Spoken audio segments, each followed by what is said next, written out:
creating a news agenda that reflects an unbiased view of Asian current affairs without relying on external news sources. Asia Vision, Asian news through Asian eyes.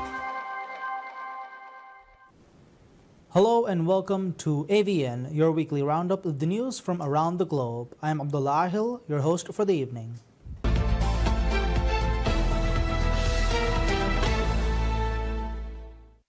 Surfing has long been a popular sport for young people, but we're getting a better understanding of the powerful effects it has on adolescent mental health.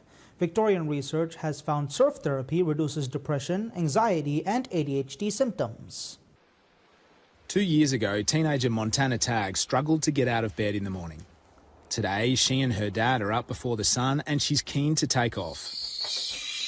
In 2023, Montana fully withdrew from high school, and that's year 9. She dropped out completely. Which causes chronic pain, hypermobility and frequent joint dislocations.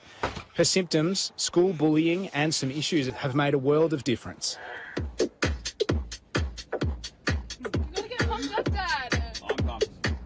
It's a 2-hour public transport journey from her home in the western suburbs to... If the waves are good, if the waves are bad, I still have to surf them and just try my best and see what I can do.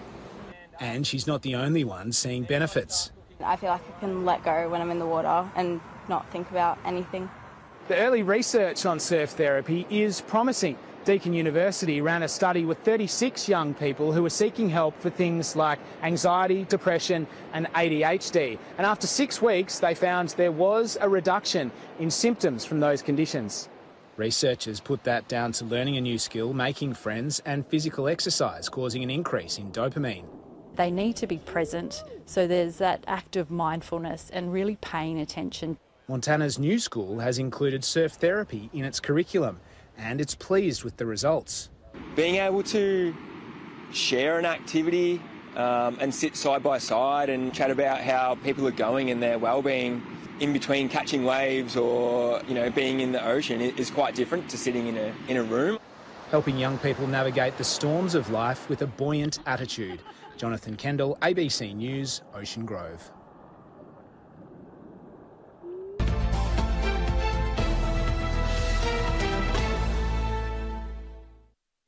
Vintage fighter bombers and aerobatic stunt planes have taken over the skies above a remote cattle property in central Queensland. The Old Station Air Show attracts pilots and spectators from across the country while raising funds for community groups. With skill and precision, Emma McDonald tears through the sky. Freedom. Freedom for me, if I've got my feet off the ground flying, I'm happy, especially doing aerobatics. Performing at the Old Station Air Show in Raglan in central Queensland is a personal highlight for the 35-year-old. This is where it all began for me, my dream of becoming an aerobatic pilot. Thousands of people have travelled from across the country to attend the event, some camping out for the weekend. This year's main attraction, World War II fighter bombers. Petty Hawk, Mustang and the Spitfire going past, just to see them is a joy in itself. We're having a really good time. The event began in 1989 as a barbecue under the trees and over the years has grown to a show that thousands of plane enthusiasts look forward to. Since its inception, the event has raised more than $500,000 for charity. This is our 28th show and last show was in 2022 and I think we've doubled from 2022 to this year. Vanessa Jarrett, ABC News, Raglan.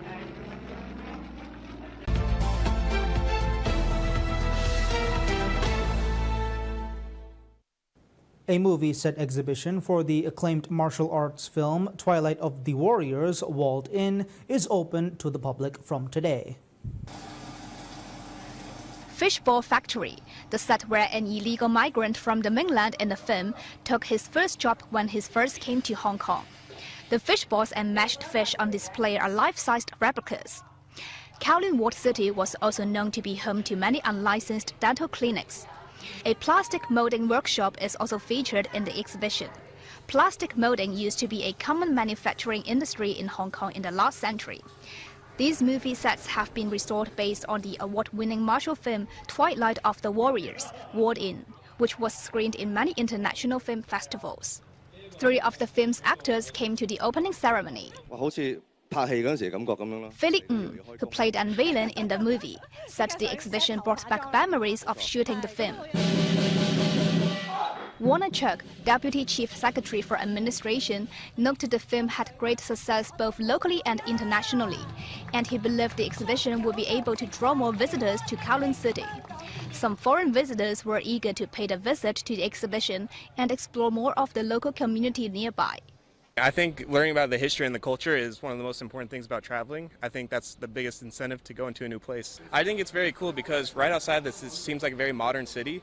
You see all the new technology, and then you come in here and you feel like you're back in like an old time. The exhibition will be free and will run for 3 years.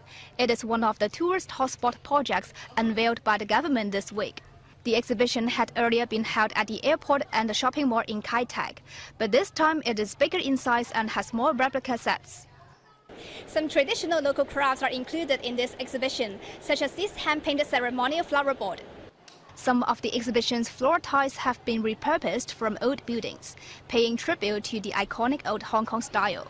Samantha Lee, TVB News.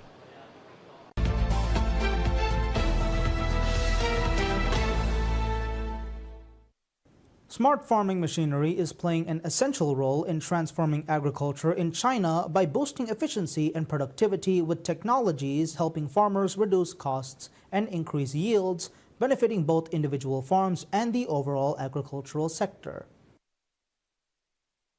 In Qingyuan City of South China's Guangdong province, smart agricultural drones with AI vision models are helping local farmers manage the rice fields. These drones can intelligently identify crop status, pests, and diseases, helping to guide irrigation, pest control, and other agricultural activities. In North Beijing's suburban Changping district, driverless tractors are used for corn planting in a high-tech smart farm. This year, the equipment has been upgraded for automatic seeding. In Kunshan City of East China's Jiangsu province, an AI monitoring system has been used in a smart farm for intelligent oversight of irrigation and drainage channels. By designing models and positioning in advance, all facilities are under control with the help of the smart management system. As smart technologies are applied in various scenarios, the operation of smart machinery in farming is becoming increasingly technological. In a smart factory producing tractors in Weifang City of East China's Shandong province, the orders are assigned to robots through the factory's smart system. The factory produces over 270 tractors of more than 100 horsepower per day. With nearly 500 robots working in coordination with human workers, the factory has achieved a 93% automation rate in machining, doubling its production efficiency.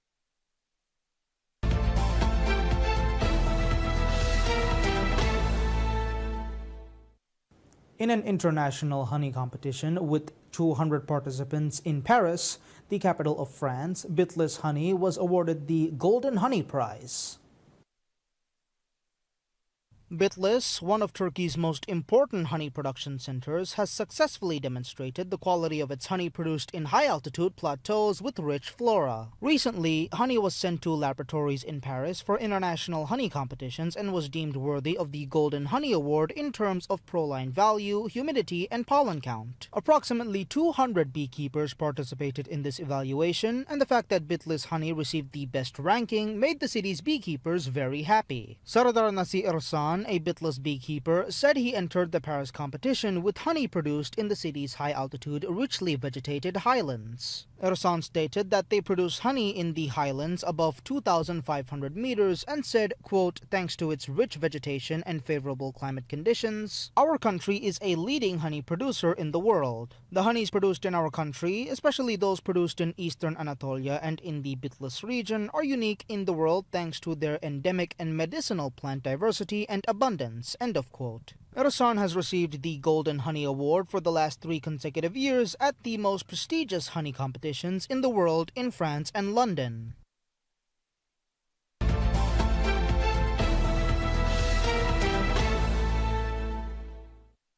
The China Media Group, or CMG, World Robot Competition Mecha Fighting Series, the first ever humanoid robot fighting tournament, opened in Hangzhou, East China's Zhejiang province, on Sunday as contestants, including robots developed by Unitree Robotics, armed with a wide range of combat skills, gathered for a live stream showdown while putting on display Chinese robotics firms' tech prowess.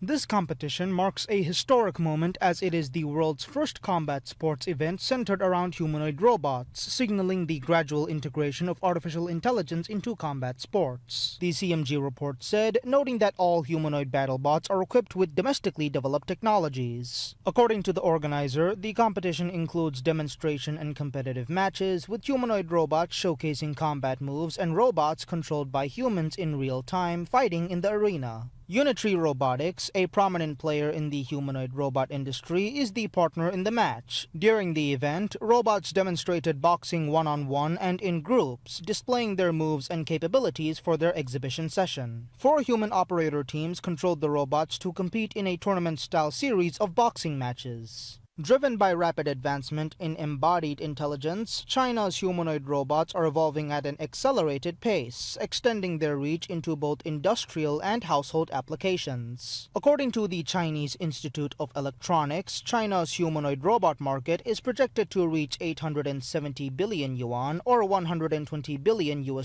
by 2030.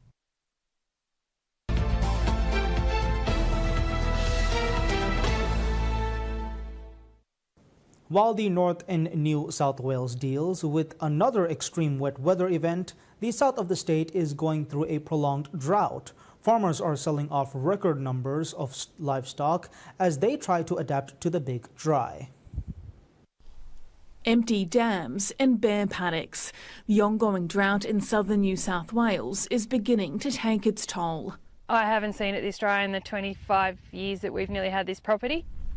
The Riverina is drought declared, with no pasture growth or feed for stock. We've had to sell a lot of sheep that we normally wouldn't have at this stage of the game as such, as well as we're hand feeding every day now. Crop farmers are now sowing their winter crop into dry ground.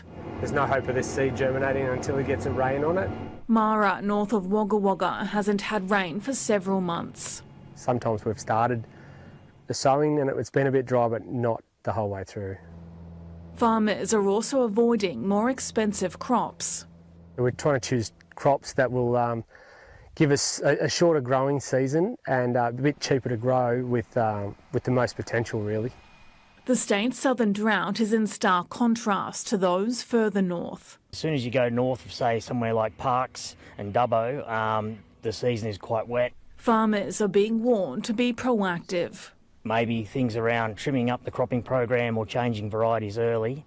Record numbers of cattle have been sold at the Wagga sale yards, most of them heading to greener pastures in the north of the state. People are offloading, that it's not even considering to keep and to feed on. Despite tough times, the health of livestock hasn't dropped. People have gotten very good over the years at learning how to feed and how to feed properly and knowing what to supplement. And so actually the farmers are doing a pretty good job. A job that's putting their resilience to the test. Rachel Holdsworth, ABC News, Wagga Wagga.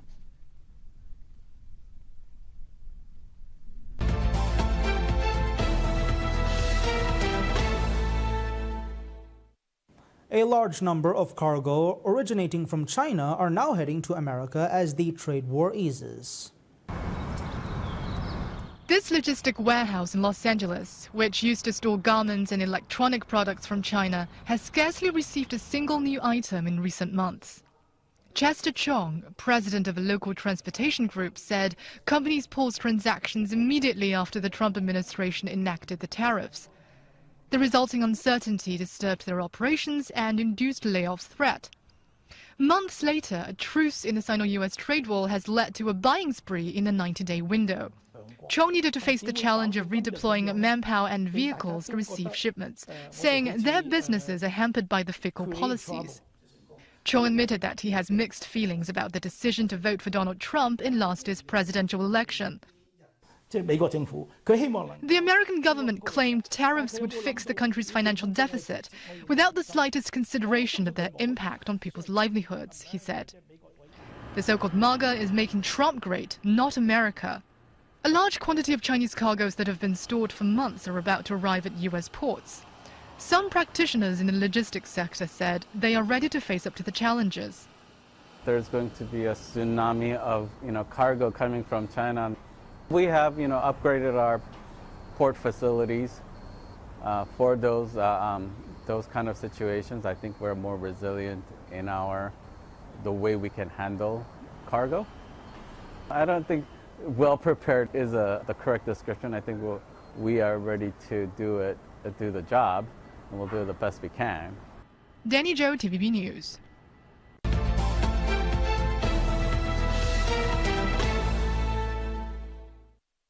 It can take years to nurture and shape the bonsai, and some of the country's best examples of bonsai brilliance were on show in Canberra.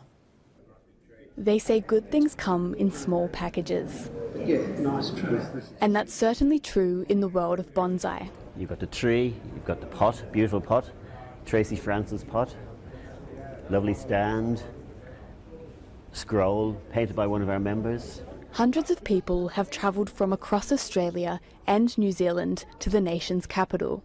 This is a celebration of tiny trees, featuring 130 specimens, the oldest being 175 years old. Lifelong bonsai enthusiast Bruce Harkness travels the country admiring the art. My partner and I have come from Brisbane. We regularly come to national bonsai conventions because there's some fabulous trees. This year's national convention is a special one for Canberra's Bonsai Society. 2025 would be our 50th anniversary for Canberra Bonsai Society. So that was successful. So basically got into planning 2.5 years, and this is where we're at.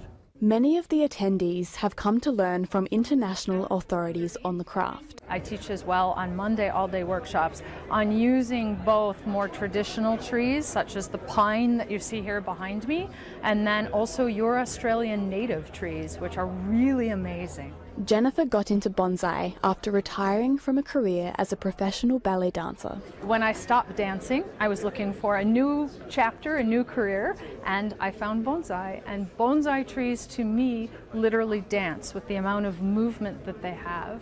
But while visitors are from far and wide, the exhibition is proudly Canberran. Because of Queensland's heat and water, we don't get autumn colours. So we really enjoy the autumn colours. There's a couple of maples here that are just spectacular. A small but perfectly formed tribute to autumn in the national capital. Imogen McDonald, ABC News, Canberra.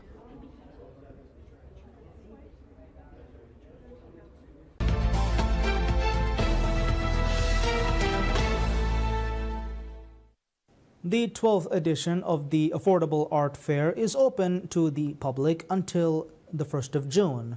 The organizers are expecting around 30,000 visitors. Step into a playful world where art meets everyday life. Towering crates of fruits evoke the bustling spirit of the Yau Ma Tei wholesale fruit market. These apples even imbue a delicate fragrance of apple. But take a closer look and you will notice they are merely hand-carved wooden fruits. Venture further to discover a reimagined store where childhood treasures such as white rabbit candies and Chupa Chups lollipops are clothed in elegant blue and white porcelain wrapping. I will talk to the audience and talk to the people, and I really hope that after they visiting to my Auntie Angel store, and they will go to Hong Kong to see the local, the True Touch shop and talk to the people, yes, and buy something they like and take a piece of Hong Kong to home. Artworks inside Auntie Angel store can be purchased and visitors can buy snacks and drinks. This year's edition of the Affordable Art Fair features 99 local and international exhibitors offering a wide range of art experiences ranging from immersive installations to cross-cultural dialogues.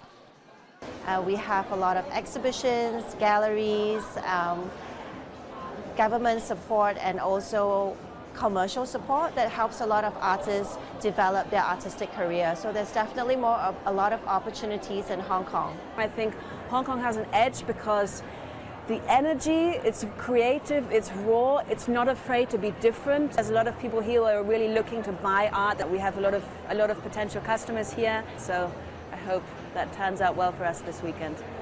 Affordable Arts Fair, as its name suggests, makes art more affordable. The fair champions accessibility without compromise, as over 1,000 works are priced under $100,000. The exhibition will run until Sunday and is expected to attract around 30,000 visitors, a 5% increase from last year. General admission tickets will cost $195 each, while full-time students and senior citizens aged 65 or above can get concession tickets at $145. Memos 9, TVB News.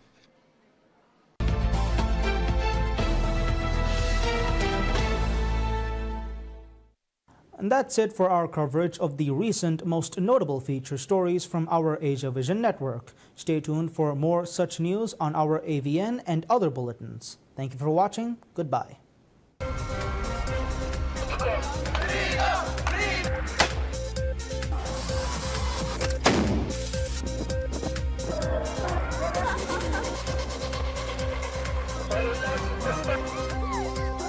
Creating a news agenda that reflects an unbiased view of Asian current affairs without relying on external news sources.